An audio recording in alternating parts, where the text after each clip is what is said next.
मुख्तलिफ हैं, जिस तरह जो मर्जी खुशी मनाए, अच्छा खाना खाए और जर्द कपड़े पहने, पतंगबाजी हो। इस पतंगबाजी में वही दो आंखों वाला जो गुड्डा है और मुख्तलिफ शक्लें हैं, ताकि इनके ज़रिए देवताओं से दरख्वास्त की जाए कि वो बलाओं को दूर करें और आइंदा साल हमारी फसल बहुत अच्छी हो।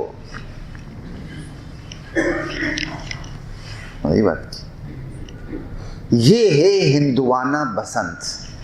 और याद रखिए, कोई हिंदू त्यौहार ऐसा नहीं है जिसके पीछे मजहबी रंग ना हो। ये भी याद रखिए, कोई हिंदू त्यौहार, होली हो, दिवाली हो, कोई भी हो, कोई हिंदू त्यौहार ऐसा नहीं जिसके पीछे मजहब नहीं जुड़ा हुआ।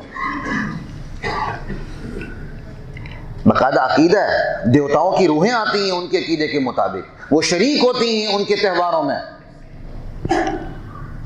तो इस बसंत के त्यौहार पे तो बाकायदा सरस्वती देवी की पूजा की जाती, इबादत की जाती है, उसके नाम नजर नियाज दिए जाते हैं, ब्राह्मणों को खाना खिलाया जाता है। हमारे यहाँ भी तो बहुत से ब्राह्मण है ना, ला इलाहा इल्लल्लाह, जब तक वो इफ्तिताह ना करे मैं और आप खाना खा ही नहीं सकते। इसीलिए आप अपने बच्चों को आलिम नहीं बनाते, खाना खिलाते हैं, आलिम नहीं बनाते। आप कहते हैं मेरा बच्चा हलवा खोर बने, मेरा बच्चा दूसरों की देखें साफ करे। खुदा की कसम, आपने गयूर उलमा को देखा होता, आप एक नहीं, दो नहीं, 10 बच्चों को भी आलिम बनाते। मैंने अपने वालिद साहब को एक दफ़ा कहा था कि अबू जान, मैंने आप अपने घर में ये गैरत न देखी होती, मैं कभी भी आलिम न बनता।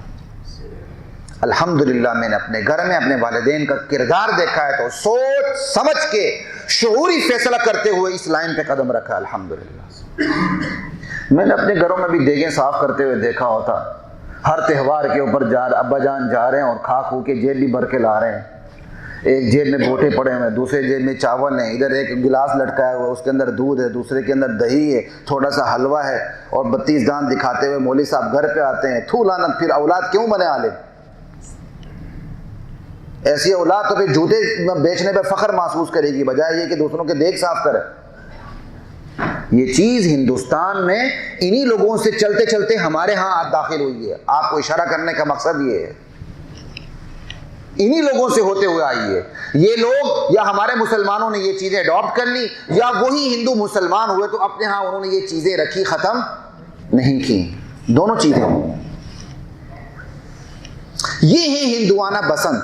अब अगला सवाल ये पैदा होता है, बसंत आखिरकार पतंगबाजी ही क्यों ठहरी? आज आप बसंत का नाम लेते हैं तो जहन में क्या आता है? सिर्फ पतंगबाजी।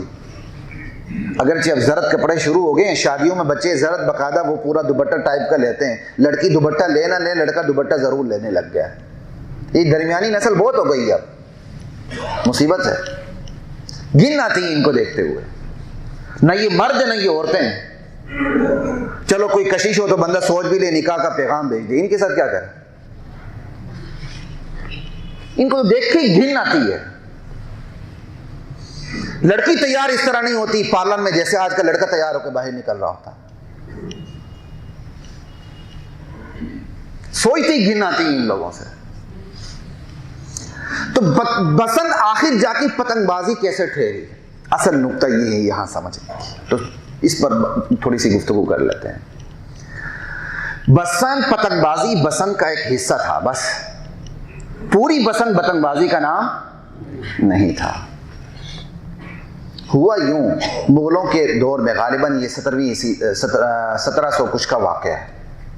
हकीकत राय नामी एक हिंदू लड़का था, जिसे बाज़ सिख मुअर्रिखीन बड़े फ़ख्र से सिख कहते हैं, हालांकि वो सिख नहीं था, उसकी बीवी सिखनी थी। हकीकत राय हिंदू था। और ये अल-बैरूनी की किताब में भी बसंत के बारे में बहुत कुछ लिखा हुआ है, किताबुल हिंद में। इसी तरह Punjab under the later Mughals, ये BS निजार जो हिंदू मुअर्रिख है उसकी किताब है, और ये पेज उसका 279 है, जाके आप देख लीजिएगा, गूगल पर भी सर्च कर लें, आपको ये चीज़ें मिल जाएंगी। हकीकत राय नामी हिंदू था, और तकरीबन तमाम मुअर्रिखीन का इस वाक़े पर इत्तिफाक है। उसने नबी करीम सल्लल्लाहु अलैहि वसल्लम की शान में गुस्ताखी की थी, और हज़रत फ़ातिमा रज़ी अल्लाह ताला अन्हा की शान में गुस्ताखी की थी। उसका मुकदमा दर्ज हुआ, अदालत में गया, और ये समझें आप बादशाहों को जितनी मर्जी गाली दें, लेकिन खुदा की कसम मैंने बादशाहों की तारीख पढ़ी है, जमहूरियत से बहुत अच्छे लोग थे, वो निज़ाम इस्लामी था। बादशाह जुज़वी खराबी हो गई ना, बाप के बाद बेटा बनता है, बाकी निज़ाम तो इस्लामी था। मुगलों का दौर इस्लामी निज़ाम था। कोई क्लर्क भी बनता था तो दर्स निज़ामी पढ़ के आता था, मुसलमान तो होता था वो, उसे दीन की क्या कहते हैं इब्तिदाई बातों का, बेसिक बातों का पता तो होता था। आज CSS ऑफिसर्स होते हैं, दुआए कुनूत नहीं आती, पूरे एक तबके की लीडरशिप उनके हाथ में होती है, सूरह इखलास नहीं आती। हमने कब कहा जदीद उलूम हासिल ना करें, लेकिन अंग्रेज ने तो यकलख पूरे दरस निज़ामी को, जो रियासती इदारा था और रियासती तालीम होती थी, उसको यकलख ख़त्म कर दिया। ये अलग कहानी, इंशाल्लाह फिर कभी इस पर बात करेंगे। 100 साल का दरमियान में अरसा गुजरा नहीं, हम सब कुछ भूल गए। ला इलाहा इल्लल्लाह, 200-250 साल हो गए बस। बहरहाल दर्दनाक वाक़या अलग है। हकीकत राय ने गुस्ताखी की, अदालत में मुकदमा गया और उसको सजाए मौत हुई। सजाए मौत के बाद हिंदू बड़े बड़े उस वक़्त के जो गवर्नर है, बाज़ किताबों में गवर्नर लाहौर लिखा हुआ है, बाज़ किताबों में गवर्नर पंजाब लिखा हुआ है, नवाब ज़करिया ख़ान।